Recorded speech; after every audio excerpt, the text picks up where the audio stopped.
ملګرو او درنو دوستانو، کال هم پر ختمېدو باندې دی. په دې یو څو خبرو باندې ضرور لازمي خامخا پام وکړئ. له ټولو نه مهمه خبره دا ده چې ډېر خلک په دې خوشحاله کېږي چې یاره ښه شو، کال تېر شو، بل راغلی، میاشت تېره شوه او ته تېره شوه. خو داسې هېڅکله نه ده. په دنیا کې چې څومره سرمایه داره دي، که ډېر سرمایه لري که لږ سرمایه لري، تاسو د هغو نه تپوس وکړئ. دا خبره تاسو ته په خپله هم در معلومېږي چې 1000 روپۍ در سره یې 100 تې ایسته شي، 100 تې ولاړې شي، 100 تې در څه ورکې شي، ته به خوشحاله کېږې. دوستانو، اصل سرمایه هغه ډالر نه دي، هغه د دنیا نورې سکې نه دي. ای انسان، هغه ستا د عمر دی. کله چې دا زندګۍ یوه شپه تېره شي، 2 3 داسې یو ورځ راځي در باندې چې بلکل هغه بیا ته منټ سکینټ هم نسې پاتې کېدلی. دې ته پام وکړه چې کال خو تېر شولو، څه مو وکړل، دا سفر چیرې روان دی، دا لاره چیرې تللې ده، زما به انجام څه کېږي، اخر ته به زه د څه سره مخامخ کېږم. او در څو پورې چې ژوندون یې، نو بیا هم ستا لپاره موقع ده. پر کړو خطاو باندې مسلمان لا توبه کښل پکار دي، افسوس او پښیمانتیا پکار ده، او د آینده لپاره د ښه ژوند د ښو کولو توفیق د الله نه غوښتل کول پکار دي، د ښو کوشش. دوستانو، عمر د دې په باره کې قرآن او حدیث رب العزت په خپل سپېڅلي کلام کې په عمر باندې قسم خوړلی دی. والعصر ان الانسان لفی خسر هل اتی علی الانسان حین من الدهر لم یکن شیئا مذکورا. په ډېرو ځایو کې داسې الله پاک عمر یاد کړی دی. الله پاک جل شانه چې په یو شي باندې قسم واخلي، نو د هغه ارزښت ته اشاره وي. الله قسم ته څه احتیاج لري، څه مجبوره دی. دوستانو، په دې کې هدف او غرض دی. الله پاک فرمایي والعصر ان الانسان لفی خسر. زما دی وی په وخت مازدیګر باندې قسم. دوستانو، کله چې هم دا توره تیاره در باندې راغله د مرګ وروسته، الله دې په موږ تاسو رونه رونا کړي، نو دا وخت وي د زړې مازدیګر. مازدیګر انسان څونه پریشانوي. بیا د مسافرو څه تاسو پوښتنه وکړئ، اینو چې د کور څه هم جلا شي، د اسبابو څه هم د دې دنیا څه بلکل ستا لاس وخېږي، قریب دي، زوی دي، ښځه دي، اولاد دي، تو خپل عمل پاتې شي. نبی کریم علیه السلام مبارک چې فرمایي، وایي د یو انسان څو دوستانې، نو یو دوست د انسان مال دی. دا مال دا تا سره در قبره پورې راځي، یا دا مال هلته کور ته ستا سره پاتې کېږي. یو دوست د انسان هغه قریبان دي، دا در قبر در سره راځي. بس یو دوست د انسان نیک عمل دی. هغه نیک عمل هغه هر ځای ستا سره در سره ملګری دی. ډېره خوا د خلکو اوس په نیک عملي بدېږي، یا ډېر غم د نیک عملي ورسره دی، خو ګرد عمر پر ټیک ټاک او پر فیسبوک او پر دې نوو اسبابو باندې تېرېږي. په ږیره کې تور او سپین ویښتان د یو چا لپاره چې پیدا سي، هغه یې د خبرولو زیری چې ځان تیار کړه، هغه د راکشر په ترې د دې خلکو هغه کیسې تاسو لیدلې دي. د ټیک ټاک هم څه بلا دي، د نوي اسباب هم څه بلا دي، د خلکو څه جامې وایستلې، لا به نور څه کېږي، الله ته معلومات. به هر حال نو الله په قسم په اخیستی دی. والعصر ان الانسان لفی خسر. الله وی قسم په وخت مازدیګر انسان په نقصان کې دی. څنګه په نقصان کې دی؟ عزیزانو، کله چې دا عمر د انسان همداسې تېرېږي، سهار شو، مازدیګر شو، کال تېر شو، شپه تېره شوه، میاشته تېره شوه که نه، او انسان عمر په دې کې نیکي ونه کړي، په خدای قسم بس همدا نقصان دی. د دې درک به د سترګې د پټېدلو څه وروسته معلوم شي انسان ته. سیدنا علی کرم الله وجهه مبارک څه فرمایي، الناس نیام، ویده دي اذا ماتوا انتبهوا. راکشي بني هلته چې د زکندن سلګۍ او غوټې در باندې شروع شي. د زکندن په سلګۍ کې دا توبه ولې نه قبلېږي؟ دلته ناولد د کیسې شي سړي ته رامخ شي، هلته انسان عذاب وویني، هلته انسان نور مخلوقات وویني، هلته فرعون هم نارې کړې چې زه ایمان راوړم په موسی علیه السلام. 3 وارې ایمان ذکر کړی دی. د موسی او د هارون علیه السلام په خدای او د بنی اسرائیل په خدای، لیکن جبرئیل امین یې خټې په خپل ورچخ کړې.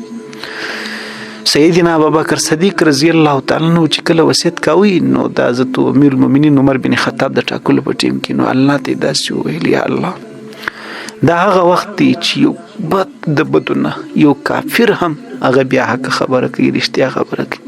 دا هغه وخت دی ای الله ما ته چې زما په دوستانو کې یا الله ستا په بندگانو کې یا الله په دې مؤمنانو کې در ټولو خیر ما ته معلومې دی الله په پټ خو زه نه یم خبر ما هماغه ځای نه مې د قرابت خیال ساتلی دی نه مې یعنې دا هغه ځای دی لنډې ده. نو دوستانو انسان ته چې دا عمر دغه تیریږي رسول الله صلی الله علیه وسلم مبارک فرمایي وي جنتیان به ارمان کوي. صحابه ورته فرمایي قربان یا رسول الله به چې ارمان کوي جنت کې به ارمان به د بل شي نه په دې به ارمان کوي چې له موږ نه هغه بس ټیم څنګه تیر شو دنیا موږ څنګه بربادو. استغفر الله.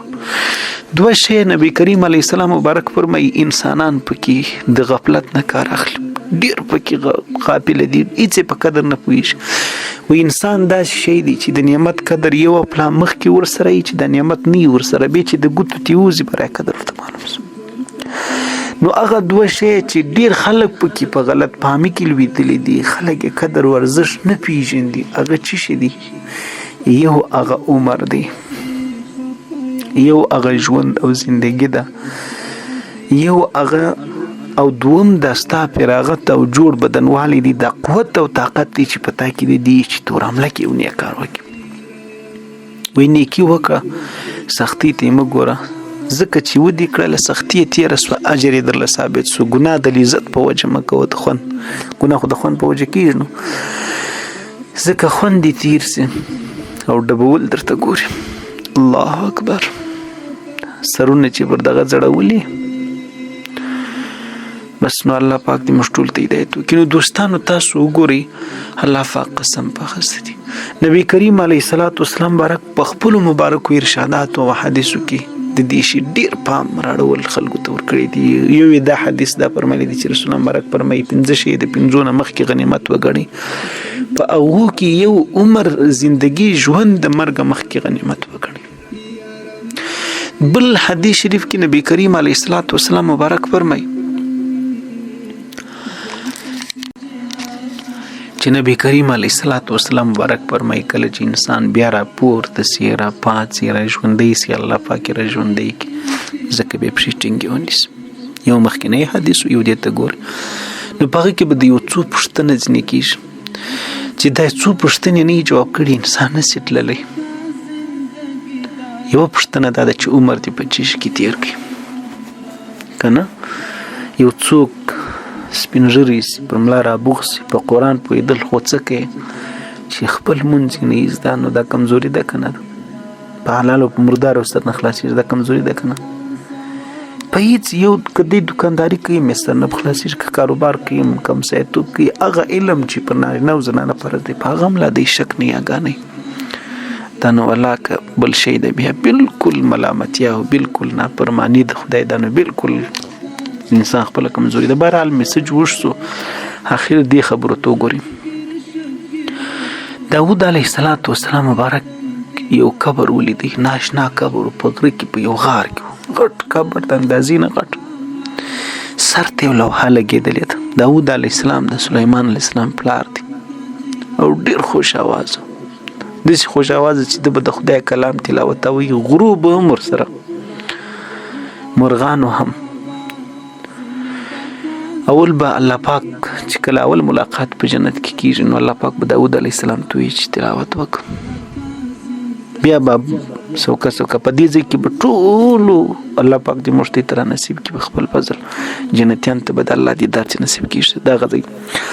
به هر حال داود علیه السلام چې تخته ولوحه وکتله ناشنا یې په لیکلي ول چې زه د فلانۍ بادشاه یم 1000 کاله الله عمر راکړی 1000 کاله کې ما 1000 ملکونه فتح کړل یا 1000 مثال علاقې ما فتح کړل.